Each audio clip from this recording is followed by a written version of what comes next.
Bonjour et bienvenue à ce Télésommet 2017, Réinventer la gestion, comment devenir notre meilleur potentiel d'avenir pour co-construire demain.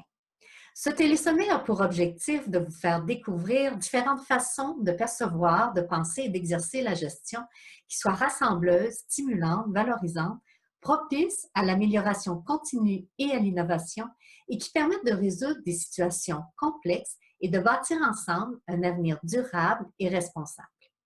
Je me présente, mon nom est Marie Côté, je suis fondatrice de la gestion réinventée, consultante en développement et transformation des organisations, coach et facilitatrice de groupes de co-développement professionnel et d'apprentissage dans l'action.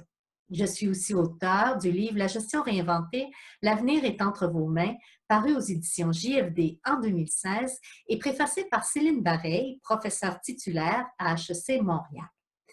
Sans plus tarder, il me fait grand plaisir de vous faire découvrir un de nos invités du Télésommet 2017. Je vous souhaite un très bon visionnement. Aujourd'hui, il me fait grand plaisir d'accueillir M. Alexandre Gérard. Bonjour Alexandre. Bonjour à tous. Alexandre est président de Chronoflex et d'Innovon, un groupe de services B2B de 350 personnes. Depuis 2010, il engage ses équipes dans une démarche de libération inspirée par Zobritz et Goetz, membres de la deuxième génération d'entreprises libérées. Il accompagne aujourd'hui des dirigeants qui s'engagent dans un processus semblable, convaincu pour sa part que dans moins de 5 ans, le monde de l'entreprise aura massivement basculé vers des organisations de confiance. Il partage son expérience en donnant aussi des conférences. Il est auteur d'un livre qui est tout récent, Le patron qui ne voulait plus être chef, paru voilà, il nous le montre en ce moment. Alors, Le patron qui ne voulait plus être chef, qui est paru aux éditions Flammarion il y a quelques mois, en 2017, je pense que c'est au mois de janvier, quelque chose comme ça. Le mois dernier. Le mois dernier, voilà. Alors, le mois dernier étant le mois de mars, pour ceux qui nous écoutent. Alors, dans le cadre de cette entrevue, Alexandre, qui est devenu aujourd'hui l'un des principaux acteurs de l'entreprise libérée, nous raconte son grand saut, les rencontres qui l'ont inspiré, les étapes de sa démarche, ce qui a été le plus difficile dans cette transformation et la réaction des managers. Il nous partagera un état de la situation actuelle des entreprises libérées en France et nous donnera de nombreux conseils pour ceux et celles qui souhaiteraient se lancer dans une telle aventure. Alors, avant de commencer, Alexandre, est-ce que vous accepteriez de nous décrire un peu votre parcours professionnel? Avec plaisir. Alors, c'est une histoire qui commence en 95. En 95, je sors de mon service militaire. Je suis tout jeune, frais et m'engage dans la vie professionnelle. Et puis, je suis parachuté à la tête d'une entreprise qui vient de naître à ce moment-là, une entreprise qui va développer en France un nouveau métier de service, puisque un métier que j'aime à décrire comme sexy, puisqu'il s'agit du dépannage de flexibles hydrauliques sur site. Qu'est-ce que c'est que ce truc-là? Eh bien, tout simplement, nous dépannons les tuyaux noirs que vous avez sur les engins de chantier, sur les nacelles, les chariots élévateurs. Voilà, on a lancé en France un réseau d'intervention, un petit peu comme des SAMU du flexible qui vont arriver dans l'heure et dépanner dans l'heure les machines. C'est une belle aventure entrepreneuriale. On part de zéro. Et puis, une dizaine d'années après, on a atteint la barre des 300 équipiers en France. On est assez puissant sur cette petite niche de marché à l'époque, 100 000 interventions, 50% de part de marché, 8 fois plus gros que notre premier confrère. Et puis à côté de cette première entreprise, eh bien, je vais créer d'autres entreprises. Une entreprise qui va faire du dépannage dans l'électricité, une entreprise qui va fabriquer des véhicules d'intervention, une entreprise qui va développer des logiciels qui vont permettre d'envoyer des interventions en temps réel à l'autre bout de la France sur des itinérants, une entreprise, une agence de com, etc. etc. Voilà. Et je vais mettre au-dessus de tout ça un chapeau, et ce chapeau s'appelle le groupe Innovon, voilà, qui aujourd'hui regroupe un petit peu plus de 350 personnes. Donc la vie est belle, et puis ça va durer. Ça va durer parce que 2009 arrive, et 2009 est cauchemardesque. Sur cette activité principale qui s'appelle Chronoflex, eh bien, nous allons passer de 22 millions d'euros à 14. c'est très difficile à vivre dans une entreprise qui n'a jamais connu que la croissance. Et forcément, pour pouvoir s'en sortir, il faudra procéder à des licenciements. Ça va être très difficile à vivre pour tout le monde. L'ambiance de l'entreprise va véritablement changer à ce moment-là. Et puis, 1000 questions me préoccupent. Comment faire pour que jamais nous ne revivions ça? Comment faire pour ne jamais avoir à virer des gens que j'ai pas envie de virer? Et cette question va conduire une quête qui va m'amener à rencontrer deux personnes. Tout d'abord, Jean-François Zobrist, tu l'as cité, hein, l'ancien patron emblématique de cette fonderie Picarde qui fait des fourchettes de boîtes de vitesse en France, un homme qui, depuis les années 80, a mis la confiance au cœur de sa stratégie et en a fait une entreprise absolument incroyable. Et quelques mois après, eh bien, la rencontre de Isaac Getz, qui est co-auteur d'un livre qui s'appelle Liberté et compagnie. Ce livre, il a été écrit après avoir visité un grand nombre d'entreprises qui sont toutes surperformantes de leur secteur d'activité et qui ont construit cette performance à la fois sur la confiance et la liberté au sein de l'entreprise. Alors, c'est le début d'une transformation et cette transformation, elle va commencer par moi, elle sera compliquée. Un travail sur, grâce à un coach, hein, sur mes croyances, ma part d'ombre, ma vulnérabilité, ma finitude, etc., etc. Et puis, une fois que j'ai commencé à lâcher prise, eh bien, j'ai la chance que mon équipe directe, elle aussi, commence à travailler sur elle. Et ensemble, nous allons petit à petit engager la transformation culturelle de l'organisation, passer d'un modèle pyramidal très conventionnel avec très command and control, avec petit à petit réussir à passer de la logique de performance individuelle à une performance collective, passer d'une logique où on cherche absolument à étalonner ses réussites par des signes de pouvoir à plutôt quelque chose de collégial et de simple, passer d'une logique de l'avoir à l'être. Voilà. Alors ça va durer plusieurs années, c'est jamais fini d'ailleurs, puisque on aime décrire l'entreprise libérée plutôt comme une philosophie qu'un modèle. On aime souvent rappeler que ce n'est pas un état, mais plutôt un chemin. Voilà. 7 ans de transformation et aujourd'hui cette entreprise a gagné une agilité absolument incroyable puisque en France nous avons vécu en 2015 des niveaux très faibles d'activité dans les travaux publics, dans la construction, puisque l'essentiel de mon marché c'est la construction.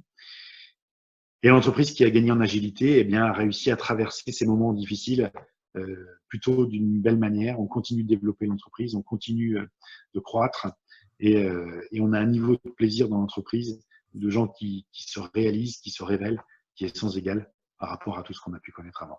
Voilà, si je voulais faire un résumé de ce que j'ai pu vivre dans cette entreprise depuis cette transformation. OK. Si je comprends bien, cette démarche de libération, entre guillemets, a lieu depuis 2010 chez Chronoflex. Est-ce que tu pourrais nous en parler? Comment ça s'est passé? Qu'est-ce qui s'est fait, etc.? Alors, en fait, si on veut se poser une question toute simple, qui est de se dire, mais qu'est-ce qui limite l'expression du potentiel humain dans une organisation? Si on veut réfléchir à cette question-là, on se rend compte qu'il y a deux facteurs. Le premier, c'est l'organisation elle-même qui est castratrice.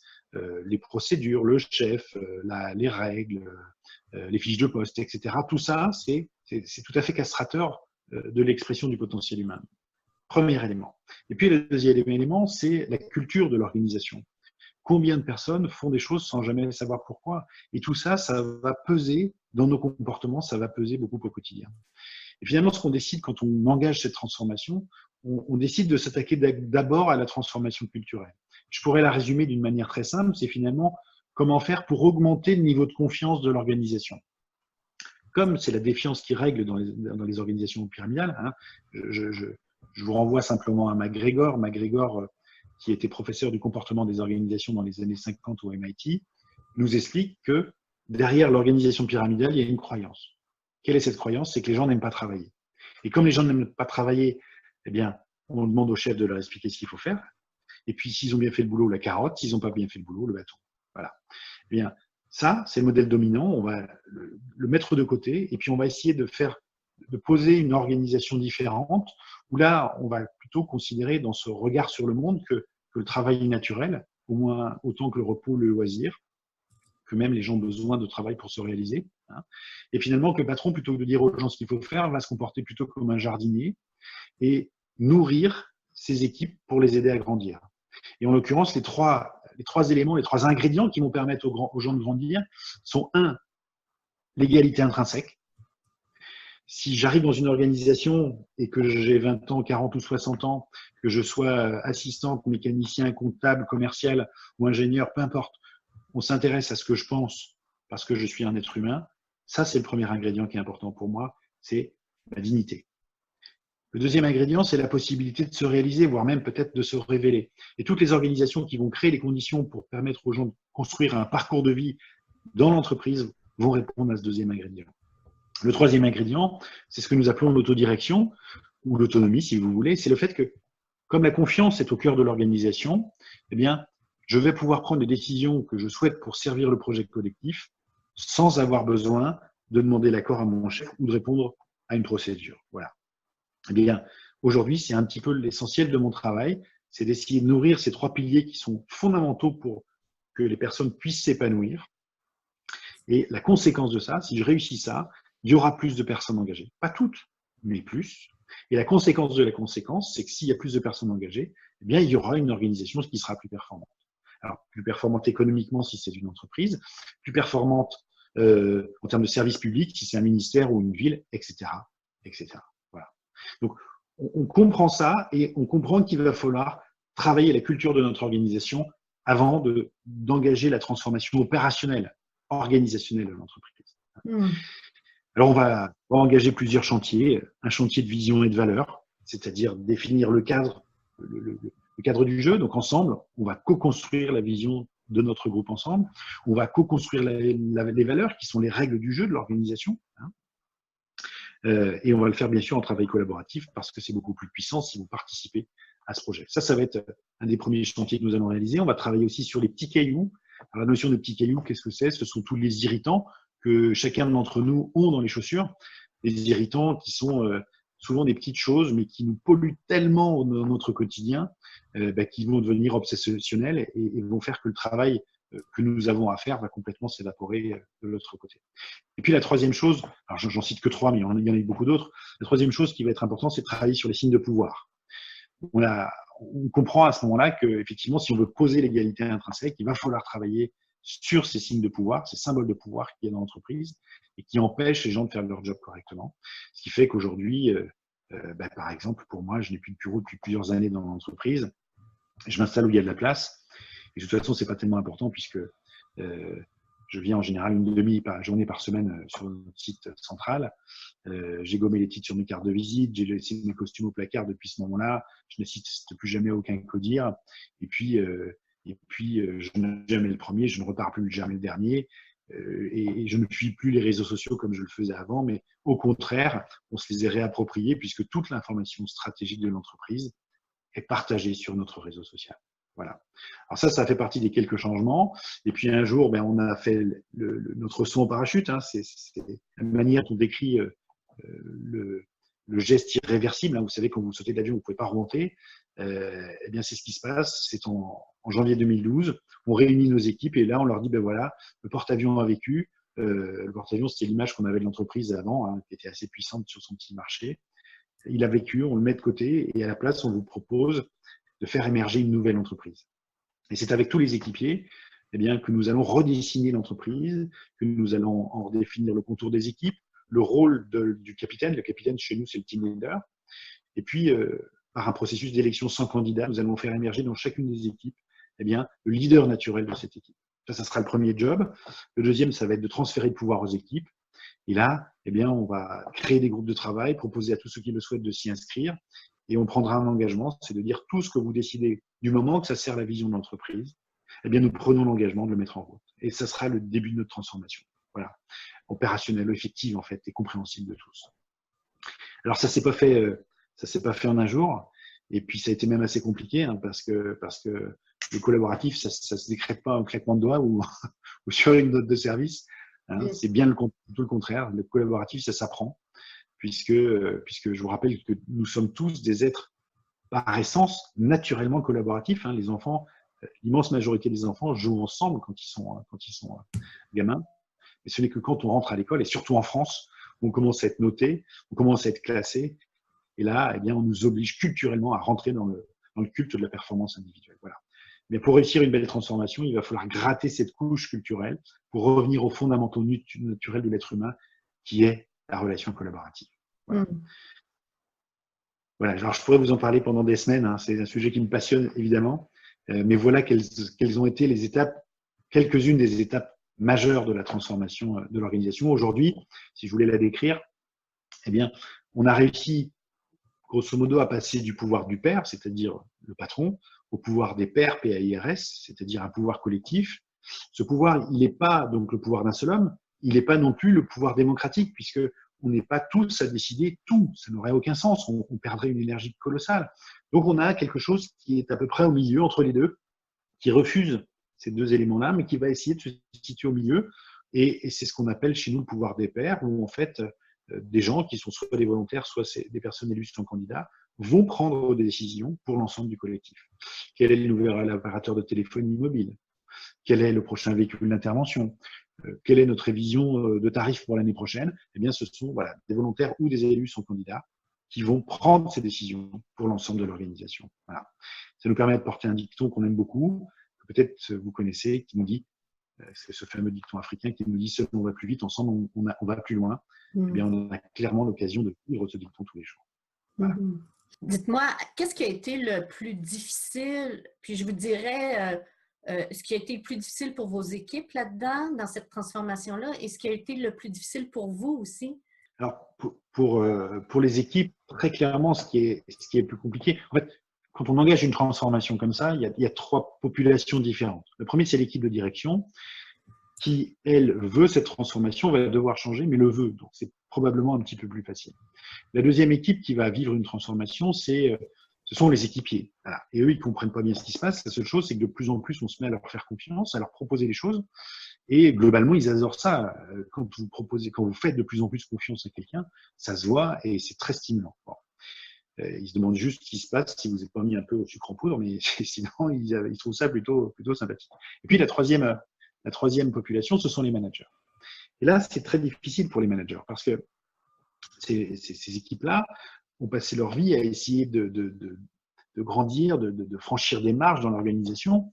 Et puis, un jour, il y a quelqu'un qui vient et qui dit « Stop, ici, on n'a plus besoin de stars. Ce qu'on va rechercher, c'est non pas la performance individuelle, mais la performance collective. Donc, ce qui nous intéresse, c'est comment vous pouvez mettre en œuvre, aider à faire grandir le collectif. » Donc ça, c'est vraiment injuste. C'est injuste parce qu'on impose ce changement de paradigme, très clairement. Alors, l'idée, c'est d'essayer de le faire le plus délicatement possible, mais très clairement, il y a eu deux facteurs fondamentaux qui ont été décisifs pour favoriser la transformation de nos équipes de managers. Un, ça a été le fait de leur permettre de travailler chacun quand ils le souhaitaient avec des coachs, pour qu'ils puissent eux aussi travailler leur lâcher prise. Ça a été fondamental. Et puis le second, ça a été de leur apprendre la facilitation pour qu'ils passent d'un état où pour éviter une chose qui est de dire je passe d'un moment où je décide à un moment où je ne décide plus, hein, parce que ça tue les gens. Malheureusement, c'est un peu ce qu'on a fait au début, mais plutôt passer d'un stade de je décide à un stade de je crée les conditions pour que le collectif décide. Voilà. Et ces deux éléments ont été vraiment des déclencheurs extrêmement importants dans la transformation qui a été nécessaire pour nos équipes de managers qui sont passées du statut de manager au statut de team leader. Ils ont réussi à le faire? Ils ont réussi à passer d'un modèle à un autre, ou est-ce que vous en avez qui sont partis parce qu'ils n'étaient pas capables de vivre avec un nouveau modèle comme ça? Alors, on a eu un échec. On a deux personnes qui sont parties au moment de cette transformation-là. Un qui est parti pour monter son entreprise, donc c'était plutôt pour nous une très bonne chose.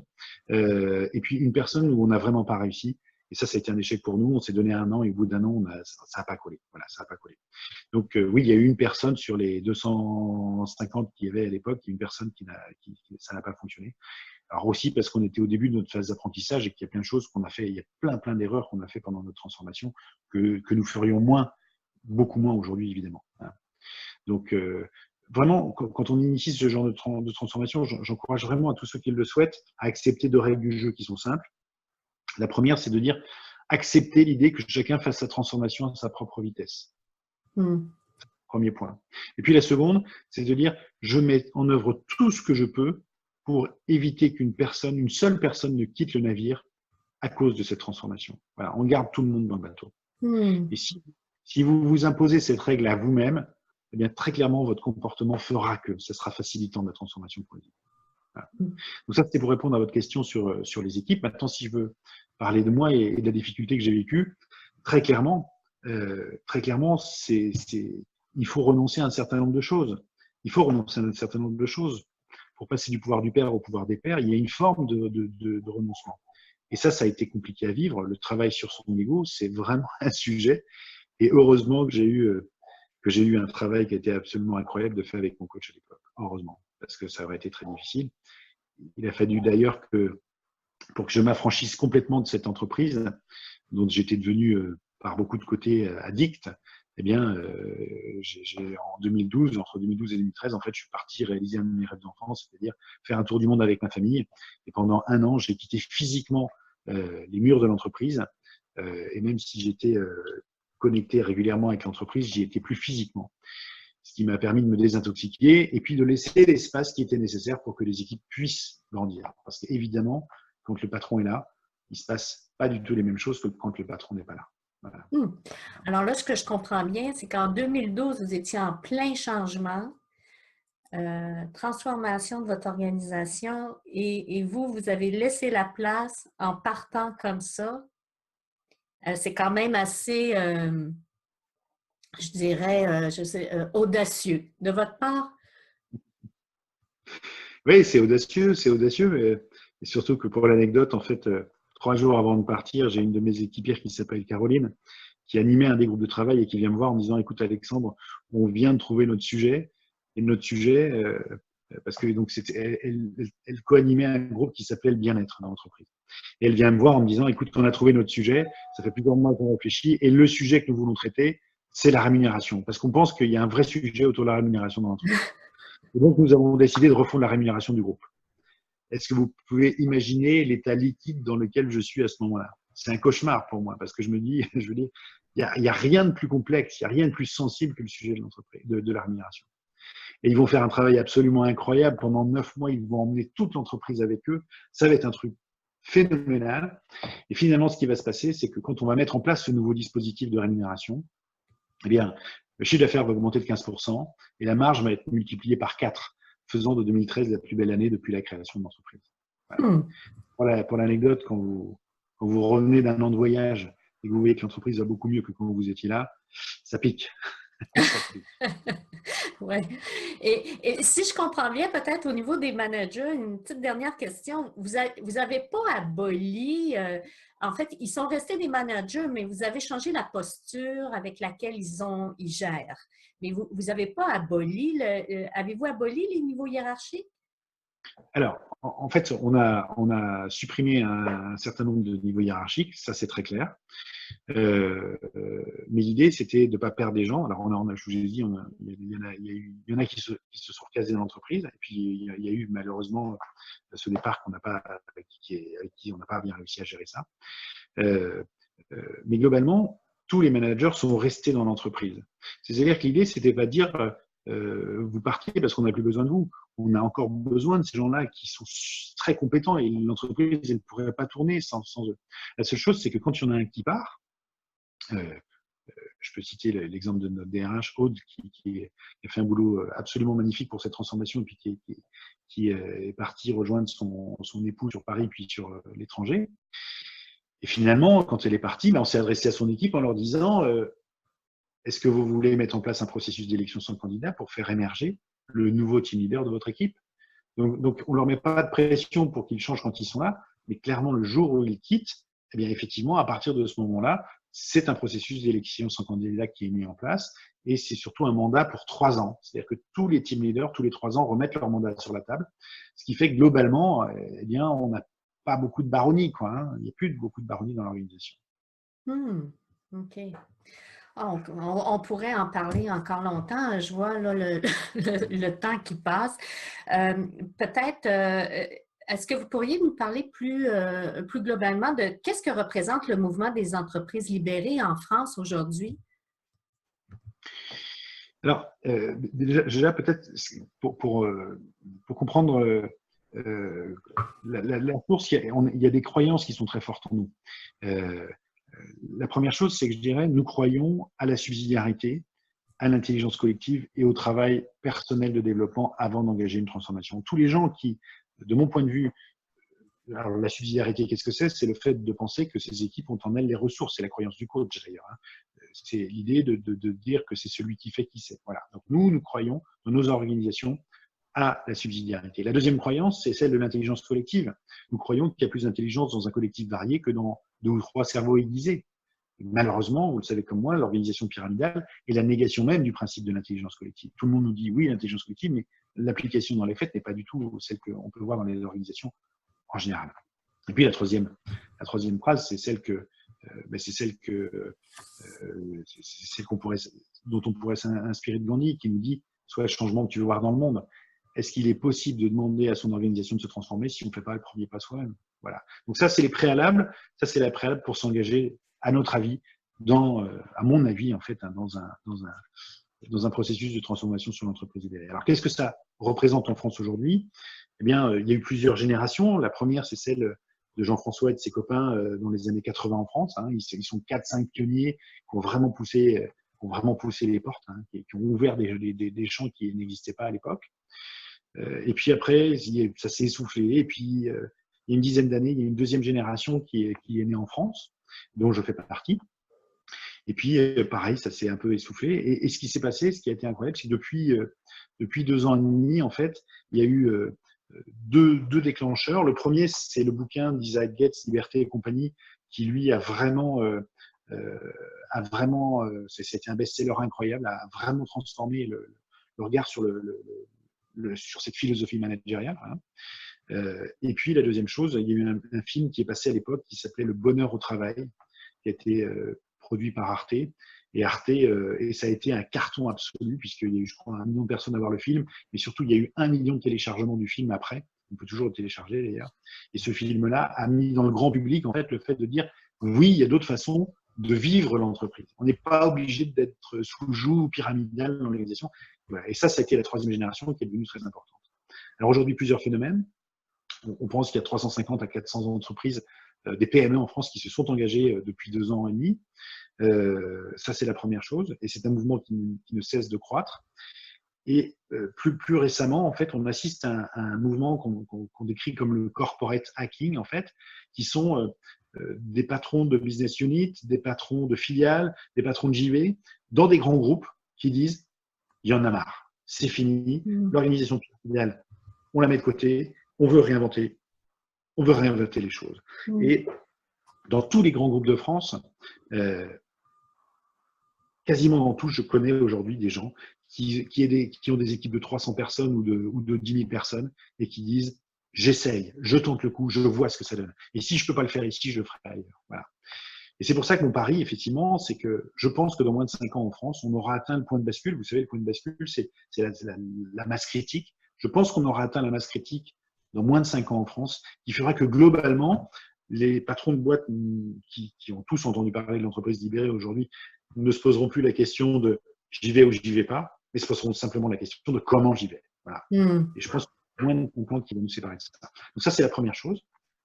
La deuxième chose, c'est que finalement, quand on vit une transformation comme ça, on se rend compte que ses propres équipiers, eux aussi, commencent à se transformer. On ne peut pas vivre le collaboratif et la confiance dans la boîte sans que ça ait des incidences très fortes sur soi. Et si ça a des incidences sur soi, forcément, ça commence à avoir des conséquences sur la famille, puis sur les endroits qu'on fréquente, etc., etc. Et alors, moi, j'ai une petite société, je vous ai dit, on est 350, mais il y a des grandes entreprises comme Kiabi, Neuroto, Decathlon, peut-être, que vous connaissez ces enseignes-là, qui sont des entreprises de plusieurs dizaines de milliers d'équipes, et parfois sur le plan international.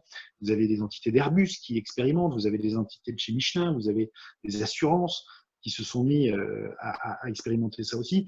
Et donc, finalement, on se dit, mais et ça, c'est peut-être un rêve, c'est de se dire, mais si ça a des effets sur les gens qui travaillent dans ces boîtes comme ça a eu des effets chez moi, eh bien, pourquoi on ne serait pas en train de poser les bases d'une véritable transformation sociétale. Voilà. Et c'est ce qui est en train de se passer. Je pense que les entreprises libérées font leur part. Voilà, on va reprendre l'histoire du colibri, font leur part de cette transformation sociétale qui est en train d'être en ce moment. Hmm. Et si vous aviez un conseil à donner pour ceux qui veulent se lancer, ce serait quoi? Si j'avais un conseil, ben, la première chose, c'est interrogez-vous. Je pourrais vous proposer, ouais, est-ce que vous êtes prêt à vivre avec ces quatre phrases? On en a cité déjà deux, mais la première, c'est est-ce que vous êtes prêt à vivre avec ce dicton africain qui dit seul on va plus vite, ensemble on va plus loin? Voilà. Est-ce que vous êtes vraiment prêt à vivre avec ça parce que ça vous entend se débrayer pour être capable de passer sur le collectif? La deuxième phrase, on l'a évoqué aussi, c'est est-ce que je suis à l'aise et OK avec l'idée de dire soit le changement que tu veux voir dans le monde? Est-ce que je suis prêt à faire ma propre transformation avant d'engager celle de mon organisation? La troisième, c'est une phrase que je vais emprunter à Richard Terling, qui est l'ancien patron d'Harley-Davidson, puisqu'Harley-Davidson a fonctionné sur ces principes-là entre 83 et 97. Et Richard Terling disait, ce n'est pas que les gens n'aiment pas changer, c'est que les gens n'aiment pas qu'on les change. Ce n'est pas que les gens n'aiment pas changer, c'est que les gens n'aiment pas qu'on les change. Et quand on comprend ça, on comprend une partie des processus qui sont à l'œuvre en nous, lors des transformations. Et puis la dernière, qui est assurément la plus complexe pour moi, qui est de dire que d'efforts, mon Dieu, que d'efforts il faut faire pour ne pas agir. Voilà. Ça, c'est quand on est patron de sa boîte, quand on a toujours fait dans sa boîte, le fait de dire, pour réussir cette transformation, il va falloir que je me débraille. Voilà. Donc, si jamais j'avais un conseil, je vous encourage, vous, patron d'entreprise, patron de BU, patron de filiale, je vous encourage vraiment à méditer ces 4 points-là. Je vous encourage aussi à vous inspirer, lisez des bouquins. Alors, on vous en a parlé d'un ici, mais il y en a plein d'autres. Hein. Liberté et compagnie, vous avez le bouquin de Favy qui s'appelle La belle histoire de Favy, etc. Je vous encourage à aller sur YouTube, il y a plein de vidéos aujourd'hui. Et une fois que vous aurez fait cette inspiration, une fois que vous aurez rencontré des gens, eh bien, travaillez d'abord votre transformation personnelle, puis la transformation culturelle de l'entreprise, et après, la transformation organisationnelle viendra très facilement si les deux premiers ont bien été réalisés. Alexandre, merci beaucoup pour cet entretien, pour avoir accepté de participer à ce téléseminaire. Je suis certaine que cela va permettre à de nombreux gestionnaires là, qui sont soucieux de remettre l'humain au cœur des organisations, là, de trouver une inspiration là, dans vos propos. Alors, merci encore.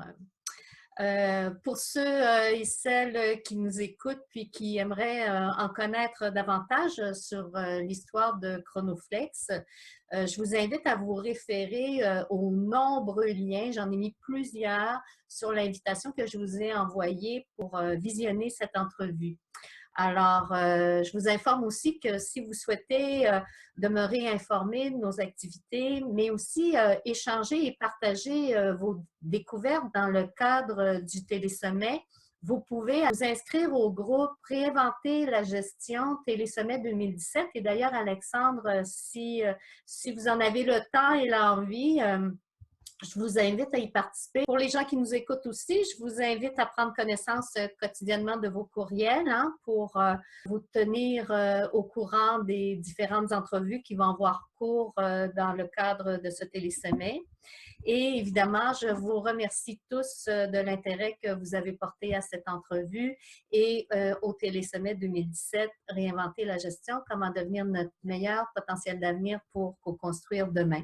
Alors, au plaisir de vous retrouver dans de futures entrevues. Merci encore, Alexandre, et à bientôt, j'espère. Marie Côté, fondatrice de la gestion réinventée et auteure. Merci.